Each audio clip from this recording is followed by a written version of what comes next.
Hello friends, कैसे हो आप सभी। आशा करता हूँ कि मस्त होंगे और अपनी रेलवे की तैयारी को बहुत ही ज़बरदस्त तरीके से कर रहे होंगे।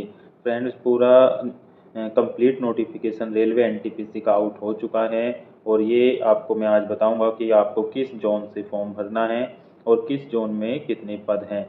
तो आप वीडियो मेरे लास्ट तक बने रहिए। तो शुरू करते हैं आज की इस वीडियो को। और बच्चों, आज की इस वीडियो में देखते हैं ये जो नोटिफिकेशन है, ये CEN नंबर 05/2024। तो ये आपको ध्यान रखना है और इन्होंने ऊपर ही दे दिया कि सेंट्रलाइज एम्प्लॉयमेंट नोटिस। तो ये मिनिस्ट्री ऑफ रेलवे के अंतर्गत आता है। तो इसमें हम देखते हैं आगे कि क्या क्या क्वालिफिकेशन होने वाली है, कब से कब तक हमारे ये फॉर्म ऑनलाइन होंगे। तो थोड़ा थोड़ा इसके बारे में भी हम देख लेते हैं। और ये फुल नोटिफिकेशन है फ्रेंड्स।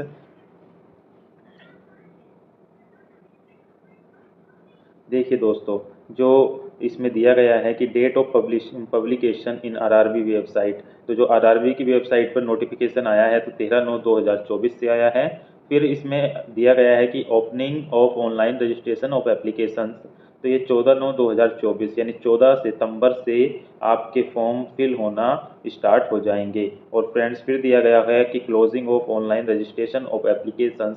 तो ये कब तक आप फॉर्म को भर सकते हैं। तो ये 13 अक्टूबर 2024 यानी 13/10/2024 को यानी रात के 12 बजे तक आप फॉर्म को फिल कर सकते हैं। और इसमें जो फीस यानी पेमेंट कर सकते हैं तो वो आफ्टर क्लोजिंग के 1 दिन 2 दिन का टाइम दिया गया है कि आपको जो एप्लीकेशन है यानी जो फॉर्म फिल की डेट है वह 13/10 तक है। तो उसके 2 दिन तक आपको 2 दिन का एक्स्ट्रा टाइम दिया जाएगा। अगर किसी स्टूडेंट का पेमेंट यानी फीस पेमेंट नहीं हो पाता है तो आप उन 2 दिन में पेमेंट कर सकते हैं। ठीक है। जो बच्चों एप्लीकेशन सबमिट करने का तरीका है वह ऑनलाइन है। किसी का भी फॉर्म ऑफलाइन आरआरबी एक्सेप्ट नहीं करेगा। तो सभी बच्चों को जो अपना आरआरबी एनटीपीसी का फॉर्म फिल करना है तो वह कैसे करना है, तो वह आरआरबी की वेबसाइट पर जाकर ऑनलाइन फिल करना है। तो इसके बारे में देख लेते हैं नेक्स्ट क्या दिया गया है इस नोटिफिकेशन में। फ्रेंड्स, इस नोटिफिकेशन में 5 तरीके की पोस्ट हैं। सबसे पहले दी गई है चीफ कॉमर्शियल कम टिकट सुपरवाइजर यानी CCTC हम इसे बोल सकते हैं। दूसरी दी गई है स्टेशन मास्टर। तीसरी पोस्ट दी गई है गुड्स ट्रेन मैनेजर। और फोर्थ नंबर की पोस्ट दी गई है फ्रेंड्स, तो ये जूनियर अकाउंट असिस्टेंट कम टाइपिस्ट की दी गई है। और जो 5वें नंबर की पोस्ट दी गई है सीनियर क्लर्क कम टाइपिस्ट की दी गई है। अब बच्चों, आप पूछोगे कि सर इनमें सबसे बेस्ट जो पोस्ट है वह कौन सी है, सबसे बेस्ट पोस्ट कौन सी है। तो मैं आपको बता देता हूँ। अगर आप सैलरी के उस देखते हैं, सैलरी के पॉइंट ऑफ व्यू से देखते हैं कि कौन सी पोस्ट अच्छी होगी, तो स्टेशन मास्टर गुड्स ये लेवल 6 की होती है। स्टेशन मास्टर लेवल 6 की पोस्ट होती है यानी 4200 ग्रेड पे की पोस्ट होती है। ठीक है। CCTC ये आपकी लेवल 5 की पोस्ट होती है। गुड्स ट्रेन मैनेजर ये भी लेवल 5 में आती है। और सीनियर क्लर्क कम टाइपिस्ट ये भी लेवल 5 में। और जूनियर अकाउंट असिस्टेंट ये लेवल 3 की यानी 2000 ग्रेड पे की नौकरी की पोस्ट होती है। तो ये आपको नीचे डिस्क्रिप मिल जाएगा कि कौन सी पोस्ट किस लेवल की होती है। और इसमें सबसे जो आरामदायक पोस्ट है फ्रेंड्स, जो नौकरी करने की जिसमें आपको डे में ही वर्क करना है, तो वह है सीनियर क्लर्क कम टाइपिस्ट। ठीक है। सीनियर क्लर्क कम टाइपिस्ट की जो नौकरी है ये डिवीजन में आपको मिलेगी। तो डिवीजन में आपको डे वर्किंग करनी होती है, न कि नाइट शिफ्ट। जबकि goods train manager, station master और ये CCTC वाली पोस्ट यानी सुपरवाइजर की, ये आपको डे नाइट दोनों में आपको करनी होगी। और जूनियर अकाउंट असिस्टेंट कम टाइपिस्ट ये भी आपको डे यानी ये जो 2 पोस्टें दी गई हैं चौथे और 5वें नंबर की, ये क्या आपको एक तरीके से बाबू यानी क्लर्क की नौकरी है। तो ये आपको कहाँ पर डिवीजन जो हेडक्वार्टर होगा जिस डिवीजन का जहाँ पर वहाँ पर आपको मिलेगी। ठीक है। इसके बाद देखते हैं आगे क्या दिया गया है। आगे फ्रेंड्स दिया गया है detail of vacancies at a glance यानी इन वैकेंसी के बारे में डिटेल से बताया गया है कि किसमें कितनी पोस्टें हैं। तो सबसे पहले अभी मैंने आपको बताया था कि चीफ कॉमर्शियल कम टिकट सुपरवाइजर, तो ये लेवल 6 की पोस्ट है। इसका बेसिक पे आपको पता है कि 35,400 रुपये बनता है बेसिक पे। लगभग सैलरी जो बनेगी फ्रेंड्स वो समथिंग अराउंड 60,000 के आसपास आपको सैलरी मिलेगी। और इसमें B2 मेडिकल मांगा गया है और 18 से 33 साल एज है। ठीक है। 18 से 36 साल एज है। और कुछ केस में 18 से 33 है। ठीक है। और इसमें जो वैकेंसी की पोजीशन बताई गई है, तो वैकेंसी की जो वैकेंसी है इसमें 1736 है ओवरऑल इंडिया में। ठीक है। ओवरऑल इंडिया में ओवरऑल जोन की मिलाकर। इसी प्रकार स्टेशन मास्टर ये भी लेवल 6 की जॉब है, इसका बेसिक पे भी 35,400 है और ये A2 मेडिकल होता है। इसमें जो A1 A2 मेडिकल होता है फ्रेंड्स, ये काफ़ी अच्छे से मेडिकल लिया जाता है। तो इसमें 994 क्या हैं पोस्टें हैं ऑल ओवर आरआरबी में। और इसी प्रकार गुड्स ट्रेन मैनेजर आपको पता होगा, जो ट्रेन में सबसे पीछे एक डब्बा होता है, उसमें जो एक स्टाफ चलता है रेलवे का, तो वह कौन होता है, तो गुड्स ट्रेन मैनेजर इसे हम बोलते हैं, जिसे हम गार्ड के नाम से भी जानते हैं। तो इसका लेवल 5 होता है फ्रेंड्स, इसका बेसिक पे 29,200 बनता है। A2 मेडिकल चाहिए होता है और इसकी ओवरऑल आरआरबी में से यानी ओवरऑल इंडिया में 3,144 पोस्टें हैं। इसी प्रकार जूनियर अकाउंट असिस्टेंट कम टाइपिस्ट, तो ये लेवल 5 की जॉब है, इसका बेसिक पे भी 29,200 है और C2 मेडिकल मांगा गया है और 1,507 ओवरऑल आरआरबी में इसकी वैकेंसी हैं। इसी प्रकार सीनियर क्लर्क कम टाइपिस्ट, तो ये लेवल 5 की जॉब है फ्रेंड्स, 29,200 इसका बेसिक पे है और 29,200 बेसिक पे पर आपको समथिंग 50 से 55,000 के बीच में आपकी सैलरी बन जाती है। और इसकी जो ओवरऑल इंडिया में पोस्टें हैं वह कितनी है, 732 है। तो कुल मिलाकर इस समय जो प्रेजेंट में आरआरबी ने नोटिफिकेशन दिया है, इसमें वैकेंसी की पोजीशन 8,113 बताई है। ठीक है, लेकिन फ्रेंड्स जब तक एग्जाम होगा तो इस तब तक क्या है, ये वैकेंसी बढ़ जाती है। रेलवे क्या है, वैकेंसी को इंक्रीज कर देता है। आगे देख लेते हैं, आगे देखते हैं फ्रेंड्स, इसमें कुछ इंपॉर्टेंट पॉइंट है जो मैं आपको बताने वाला हूँ कि क्या क्या आपको फॉर्म भरते समय ध्यान रखना है।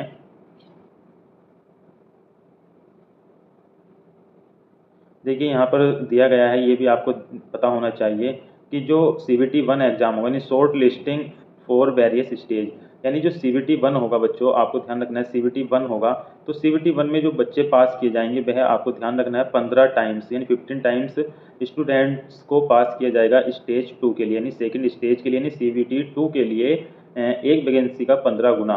ठीक है, एक वैकेंसी का 15 गुना, अगर एक सीट है तो उसके लिए 15 बच्चों को CBT 2 एग्जाम के लिए अपेयर होने के लिए कॉल लेटर आएगा।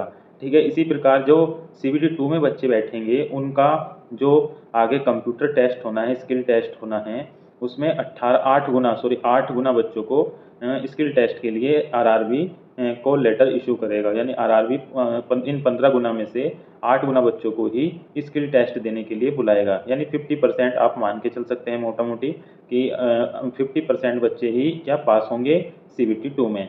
इसके बाद आपको ध्यान रखना है, ये बहुत ही इंपॉर्टेंट पॉइंट है कि निगेटिव मार्किंग फ्रेंड्स आपको ध्यान रखनी है कि इसमें 1/3 की निगेटिव मार्किंग होने वाली है। जैसे कि आपको दिखाई दे रहा होगा कि deduction of 1/3 of the marks allotted for each question, यानी 1/3 की निगेटिव मार्किंग होने वाली है। अगर आपके 3 क्वेश्चन गलत हैं तो आपका एक क्वेश्चन सही भी कट जाएगा। ठीक है, 3 क्वेश्चन पर एक क्वेश्चन सही आपका कट जाएगा। ये 1/3 की निगेटिव मार्किंग इस एग्जाम में होने वाली है।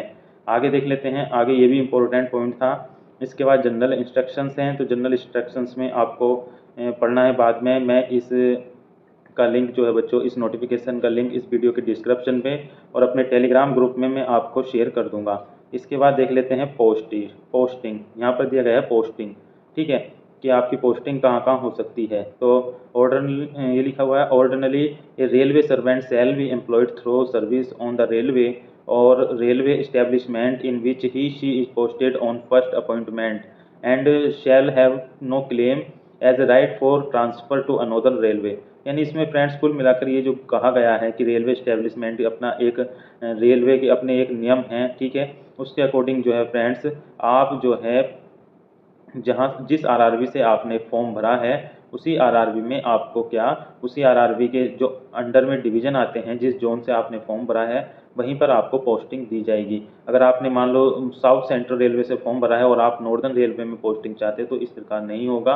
अगर आपने नॉर्दर्न रेलवे से यानी नॉर्दर्न जोन से फॉर्म भरा है तो आपको नॉर्दर्न में ही जॉब मिलेगी। इसी प्रकार इसमें दिया गया है। ठीक है, आगे देख लेते हैं, आगे क्या दिया गया है, ये भी इंपॉर्टेंट है SC/ST कैंडिडेट के लिए।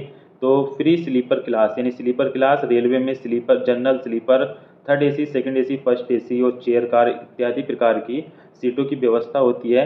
तो इस एग्ज़ाम में जो भी कैंडिडेट SC ST कैंडिडेट हैं, ठीक है, SC ST कैंडिडेट इस फॉर्म को अप्लाई करेंगे तो वह एग्ज़ाम के लिए उन्हें स्लीपर क्लास का पास इशू होगा, स्लीपर क्लास का पास इशू होगा, जिसमें क्या उन्हें कोई भी ट्रैवलिंग फ़ीस नहीं देनी होगी, ठीक है, ट्रैवलिंग फ़ीस नहीं देनी होगी। और ये जो पास होगा फ्रेंड्स SC ST कैंडिडेट के लिए होगा और ये आपको कॉल लेटर के साथ इशू होगा, ठीक है। नेक्स्ट देख लेते हैं आगे क्या दिया गया है। आगे फ्रेंड्स वैकेंसी के बारे में दिया गया, मेडिकल के बारे में है कि A2 मेडिकल में क्या क्या होता है, A3 मेडिकल में क्या क्या होता है। तो ये आगे आपको बाद में बताएंगे जब आप मेडिकल के लिए जाएंगे, तो उससे पहले हम आपके लिए एक वीडियो ला देंगे। इस समय आपको क्या है, एज लिमिट के बारे में सभी बच्चों को पता होगा कि 18 से 36 साल इसमें एज लिमिट मांगी गई है। और इसमें रिलैक्सेशन भी है कि OBC SC ST और एक्स सर्विस मैन बच्चों के लिए कि अगर आप OBC से है और नॉन क्रीमी लेयर हैं NCL हैं तो आपको 3 साल की छूट दी जाएगी। अगर आप SC ST हैं तो आपको 5 साल की छूट दी जाएगी। अगर आप एक्स सर्विस मैन कैंडिडेट हैं और put more than 6 month service after attestation तो आपको क्या है 3 साल की छूट दी जाएगी। OBC को 6 साल की, SC ST को 8 साल की, ठीक है। UR EWS को 3 साल की जो एक्स सर्विस मैन कैंडिडेट हैं और वे UR या EWS कैटेगरी से बिलोंग करते हैं तो उन्हें 3 साल की इसमें छूट दी जाएगी। इसी प्रकार PWD में अलग अलग कैटेगरी हो गई, तो आप इसे देख लें।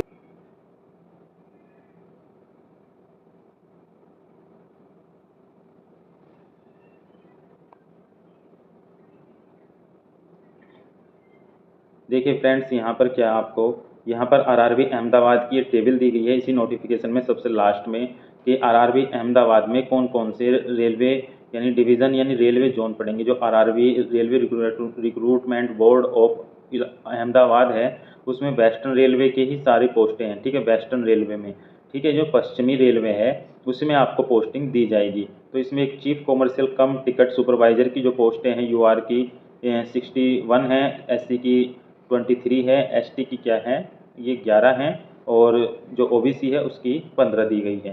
तो इसी प्रकार आपको ऊपर नीचे दिया गया है, जो नीचे दिया गया है RRB अजमेर दिया गया है। तो आपको ध्यान रखना है कि RRB अजमेर जो फ्रेंड्स रिक्रूट करेगा वह NWR WCR WCR NWR NWR और WCR यानी इन्हीं जोन के लिए RRB अजमेर जो है वैकेंसी को फिल करेगा। इसी प्रकार आगे दिया गया है RRB बेंगलुरु SWR के लिए SWR और RWF यानी ये 2 जगह के लिए RRB बेंगलुरु क्या करेगा वैकेंसी को फिल करेगा। तो मैं आपको बता देता हूँ फ्रेंड्स कि आपको ज़्यादा सोच विचार नहीं करना है। अगर आप जिस स्थान के रहने वाले हैं और आप जिस तरफ मतलब आपका घर नज़दीक पड़ता है, ठीक है, तो आप वहाँ पर क्या इसी फॉर्म को वहीं सर भरें। तो जैसे फ्रेंड्स ये दिया गया है RRB चंडीगढ़, तो RRB चंडीगढ़ में NR यानी NR के लिए वैकेंसी करता है, ठीक है, यानी NR का मतलब नॉर्दर्न रेलवे के लिए ये स्टूडेंट को सेलेक्ट करता है RRB चंडीगढ़। अब आपको पता होगा फ्रेंड जो नॉर्दर्न रेलवे है, नॉर्दर्न रेलवे का जो हेडक्वार्टर है न्यू दिल्ली में है और इस हेडक्वार्टर के जो ओवरऑल रेलवे का हेडक्वार्टर है वह क्या कहाँ पर है, तो वह भी दिल्ली में है और नॉर्दर्न रेलवे का हेडक्वार्टर भी आपको दिल्ली में ही है। और नॉर्दर्न रेलवे में 5 डिवीजन आते हैं जिसमें से क्या फ्रेंड्स 2 डिवीजन के लिए, ठीक है, 2 कभी कभी ये 3 डिवीजन के लिए भी फ्रेंड्स क्या करता है बच्चों को सेलेक्ट करता है। तो इसमें आपको ध्यान रखना है दिल्ली डिवीजन जो फ्रेंड्स दिल्ली के आसपास के हैं और जो चंडीगढ़ चंडीगढ़ नहीं अम्बाला, ठीक है, अम्बाला यानी जो दिल्ली डिवीज़न है और अम्बाला डिवीज़न है, ठीक है। इसी प्रकार कभी कभी ये मुरादाबाद डिवीज़न को भी क्या स्टूडेंट यानी कैंडिडेट सेलेक्ट करके देता है RRB चंडीगढ़। तो आपको ध्यान रखना है जो RRB चंडीगढ़ है जो बच्चे दिल्ली के आसपास जॉब लेना चाहते हैं या अम्बाला के आसपास अम्बाला डिवीज़न के आसपास जॉब लेना चाहते हैं या मुरादाबाद डिवीज़न के आसपास जॉब लेना चाहते हैं तो आप RRB चंडीगढ़ से फॉर्म को फिल कर सकते हैं। इसी प्रकार फ्रेंड्स नीचे दिया गया है RRB जम्मू, RRB चेन्नई हो गया, नीचे RRB गोरखपुर हो गया। देखिए RRB गोरखपुर जो है फ्रेंड्स ये NER और RDSO यानी जो फ्रेंड्स पूर्वी यूपी के रहने वाले हैं जो NER RDSO तो ये 2 जगह के लिए वैकेंसी को फिल करता है RRB गोरखपुर। तो NER में एक तो गोरखपुर फ्रेंड्स गोरखपुर में भी डिवीज़न है और आपको पता होगा RDSO लखनऊ, तो RDSO लखनऊ में है जहाँ पर अगर कोई कैंडिडेट लखनऊ में RDSO में जॉब करना चाहता है तो आप RRB गोरखपुर से फॉर्म भर सकते हैं। और NER यानी बरेली में NER का एक डिवीज़न है, बरेली में फ्रेंड्स इज्जत नगर जो डिवीज़न है वो NER जोन में पड़ता है। तो आप जो बरेली के आसपास गोरखपुर और लखनऊ ये इन जगह पर क्या आप अगर जॉब करना चाहते हैं बनारस वगैरह में, तो आप आरआरबी गोरखपुर से फॉर्म को फिल कर सकते हैं। ठीक है, इसी प्रकार नीचे दिया गया है आरआरबी जम्मू श्रीनगर। आरआरबी जम्मू श्रीनगर, तो आपको फ्रेंड्स पता होगा ये आरआरबी जम्मू जो श्रीनगर है ये एनआर के लिए भी और डीएलएम पटियाला आरसीएफ और ये 3 के लिए वैकेंसी को, यानी 3 जगह के लिए वैकेंसी बच्चों को रिक्रूट करता है। जैसे अभी मैंने बताया था कि आरआरबी चंडीगढ़ जो है ये अम्बाला दिल्ली डिवीज़न और मुरादाबाद डिवीज़न के लिए कैंडिडेट को सिलेक्ट करता है। इसी प्रकार आरआरबी जम्मू जो है ये फ्रेंड्स एनआर में कौन सा एक डिवीज़न बचा था फ्रेंड्स, मैंने आपको बताया था कि अभी एक फिरोजपुर डिवीज़न जो कि पंजाब में पड़ता है, फिरोजपुर डिवीज़न, और ये पटियाला डीएलएम पटियाला है, और आरसीएफ यानी रेल कोच फैक्ट्री कपूरथला में है। ये इन 3 के लिए स्टूडेंट को सिलेक्शन देता है। आपको ध्यान रखना है आरआरबी जम्मू और श्रीनगर से अगर आप फॉर्म भरते हैं तो आपको श्रीनगर भी जॉब करनी होगी और जम्मू में भी और पंजाब में भी, यानी ये काफ़ी बड़ा एरिया जो है आरआरबी जम्मू के अंडर में आता है। तो आपको ध्यान से ही फॉर्म को फिल करना है। ठीक है, अगर आप घर के पास नौकरी करना चाहते हैं तो अपने आसपास के जोन से ही फॉर्म भरें। अगर आपको ऐसा लगता है कि हम मुंबई से फॉर्म भरेंगे तो वहाँ की कट ऑफ कम जाती है, फ्रेंड्स ऐसा कुछ नहीं है। हर जगह की कट ऑफ में 1 या 2 नंबर का ही डिफरेंस आपको देखने के लिए मिलता है आरआरबी की तरफ से। ऐसा कुछ नहीं है कि नॉर्दर्न रेलवे की कट ऑफ ज़्यादा जाती है और साउथ सेंट्रल रेलवे या साउथ या वेस्टर्न रेलवे की कट ऑफ कम जाती है। सभी स्टूडेंट आज के समय में ऑनलाइन तैयारी करते हैं, तो आपको क्या है अपने नज़दीक जहाँ पर आपको सुविधा है आने जाने की, रहने खाने पीने की, एग्ज़ाम देने की, तो आप वहाँ से फॉर्म को फिल करें। और सबसे अच्छा यही है कि रेलवे में क्या फ्रेंड्स आपको प्रमोशन ट्रांसफ़र बहुत ही कम है। रेलवे में जो ट्रांसफ़र के चांसेस हैं बहुत ही कम है। आप रहने वाले हैं मान लो गोरखपुर के और आपने फॉर्म भर दिया मुंबई से, तो आपको शायद किसी के साथ ना हो कि पूरी नौकरी आपको मुंबई में ही करनी पड़ सकती है। ठीक है, क्योंकि आपको एक ही बेस पर आपका ट्रांसफ़र हो सकता है स्पाउस ग्राउंड पर। स्पाउस ग्राउंड पर ही या म्यूचुअल ट्रांसफ़र 2 ही तरीके से रेलवे में ट्रांसफ़र होता है। तो इस प्रकार आपको ध्यानपूर्वक ही फॉर्म को फिल करना है। तो आज की इस वीडियो को हम यहीं पर एंड करेंगे। अगर आपकी कहीं किसी भी जोन से रिलेटेड क्वेरी हो तो आप कमेंट करके इस वीडियो में ज़रूर बताएं, मैं आपको कमेंट बॉक्स में उसका रिप्लाई दूंगा। तो आज की वीडियो के लिए इतना ही, धन्यवाद, जय हिंद।